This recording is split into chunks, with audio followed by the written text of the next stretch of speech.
여러분 안녕하세요. 아, 오늘은 제가 일을 하면서 느끼는 부분들을 조금은 이야기해드리고 싶은 생각이 들어서 그 얘기를 좀 해드릴게요. 저희 일 같은 경우는 이렇게 계약을 했다가 파기되는 경우가 종종 있어서 그 계약금 때문에 그것을 돌려달라고 하는 또 세입자들도 있고 매수인도 있고 해서 그 부분 때문에 트러블이 있는 경우가 종종 있거든요. 그리고 어떤 때는 가끔 매수인이나 임차인은 당연히 그 계약금을 포기하고 주인도 또 그것을 돌려주고 하는 그런 경우가 있어요. 그렇게 되면 이제 중간에 그 돈이 뜨게 되는 경우도 발생하고 그러는데, 저는 그럴 적마다 뭐 사람이라면 당연히 유혹이 있을 수도 있는 부분들이 있어요. 그런 경우는 어떤 거냐면, 예를 들어서 계약금을 한 50만 원을 걸었는데 세입자는 갑자기 변심을 해서 그냥 안 들어오겠다고 하는 거예요. 바로 계약하고 며칠 있다가. 그러면 주인은 뭐 며칠 되지도 않았으니까 다시 돌려주는 경우가 있어요. 그래서 사무실에 갖다 줄 때가 있거든요. 그러면 사실 그 50만 원에 대해서 유혹이 생긴다면 생길 수도 있는 상황이 벌어지게 돼요. 받는 사람도 받고자 하는 의지가 전혀 없는 걸 저희는 알고, 그리고 그것을 돌려주는 입장에서 그냥 현금 가지고 왔으니까 그 50만 원은 그냥 뜨는 금액이 되거든요. 근데 저는 항상 그럴 때마다 우리가 어릴 때부터 그런 얘기 많이 듣잖아요. 남의 돈을 탐하지 말라고, 내 것이 아닌 거에 욕심부리지 말라고. 사실상 그 돈은 법적으로 엄밀히 따지면 저는 그 계약을 성사시키기 위해서 엄청나게 노력을 했고, 그리고 계약서까지 작성한 상태고 했을 때는 그만큼의 노력이 들어갔어요. 그래서 양쪽에 지불할 그 중개 수수료를 저는 그 해지하는 분 입장에서 그것을 받아내는 게 이제 법적인 방법이거든요. 하지만 제가 생각했을 때는 또 그런 부분에 이제 욕심부리지 말자. 어차피 양쪽 다 어떻게 보면 피해를 보는 부분이니까 제일 공평한 방법으로 그것을 드리게 되고 있어요.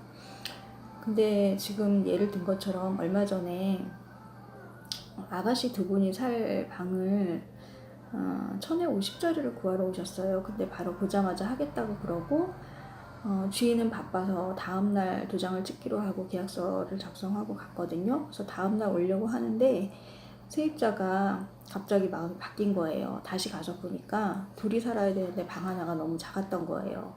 그러다 보니까 처음에는 자기가 양보하겠다고 하다가 하루 저녁 자고 나서 좀 마음이 이제 변심을 하게 되는 거죠. 그래서 어머님한테 아유 어머니 죄송한데 이 계약 이분들이 안 하시겠다고 하니까 50만 원을 주셨으면 좋겠다고 그렇게 말씀을 드렸더니 자기가 법적으로 좀 알아보고 그것을 처리하겠다는 얘기를 하시는 거예요. 그래서 저는 그 얘기를 듣고 순간 어머니 그러시면 안 돼요. 이거 아가씨들한테 정말 큰 돈인데 어머니 그거 받아도 그만 안 받아도 그만인 돈일 텐데 그렇게 처신하시지 마셔요. 물론 법적으로 하면 당연히 어머니 돈이지요. 하지만 그런 작은 돈에 우리 욕심 내지 맙시다 이렇게 얘기를 해놨는데 좀 이따 오후에 퇴근하고 저한테 방문을 해서 그 부분에 대해서 다시 한번 확정을 지어주겠다는 말씀을 해주셨어요. 근데 저는 그 50만 원 다시 돌려드렸으면 하는 마음이 되게 크거든요. 뭐 저의 수고나 뭐 복비 이런 걸 떠나서 정말 어떻게든 그것을 어머님께서 양보해 주셨으면 하는 바람이 있어요.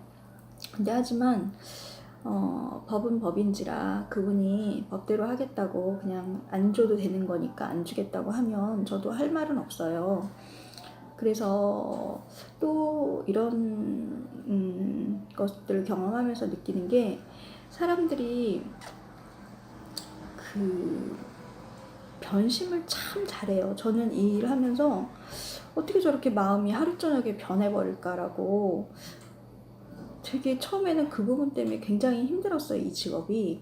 그리고 약속한 바를 굉장히 그 자기가 한 약속을 시간 약속이라던가 그런 약속을 굉장히 가볍게 생각하는 경우가 굉장히 많거든요. 그래서 저희는 처음에 제가 일을 시작할 때 그 부분 때문에 약속을 잡아놓으면 나와의 약속뿐만이 아니고 저쪽 집에 살고 계신 분들과 또 약속을 잡아서 움직일 사람 못 움직게 해놓고 잡아놓고서 가서 보여주고 뭐 이러는 일인데, 그 부분이 잘 순조롭게 이루어지지 않아서 굉장히 힘이 들었었어요, 처음에는. 근데 그러니까 기본 어릴 때부터 이렇게 지내면서 그 내가 뱉어놓은 말에 대해서는 꼭 책임을 지는 그런 것들을 굉장히 소중하게 생각하고, 여러 사람에게 내가 한 일들 때문에 피해를 주지 말아야겠다는 그런 생각들을 좀 하셨으면 좋겠어요. 그리고 항상 모든 그 일들을 접할 때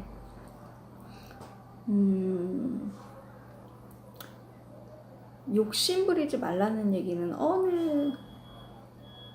어느 곳에서나 누구나 다 그것들을 가지고 있는데, 순간 이런 어떤 유혹들이 항상 있는 것 같아요. 그럴 때마다 싸워 이기셔야 되는 거죠. 싸워 이긴다는 표현이 맞는 것 같아요. 내 그 욕심과 싸워서.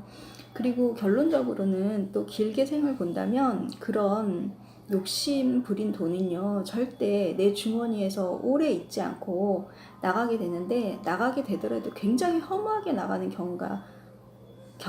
분명히 허무하게 나가요. 그것은 그렇게 그냥 내 마음에 아예 가지고 있다면 그렇게. 그러니까 저는 이제 그 남의 귀한 돈, 남의 피눈물 나는 돈, 남의 귀한 그 돈을 정당하지 않게 취한다면 그 마음 아픈 돈은 절대 나의 마음을 기쁘게 할 수 없는 상황을 분명히 만들거든요. 그거 하나만 그냥 마음에 딱 새기고 있으면 될 것 같아요. 그래서 제가 오늘 이 간절한 마음으로 그 임대인분 설득을 하게 될 텐데 잘 되리라 믿습니다. 저의 간절한 마음이 또 전달이 될 거고요. 그렇게 해서 그 어린 두 아가씨 도와드리고 싶고요. 꼭 제가 계약을 하지 않더라도 좋은 집 얻어서 둘이 편안하게 잘 살았으면 좋겠습니다. 오늘도 좋은 하루 보내십시오. 감사합니다.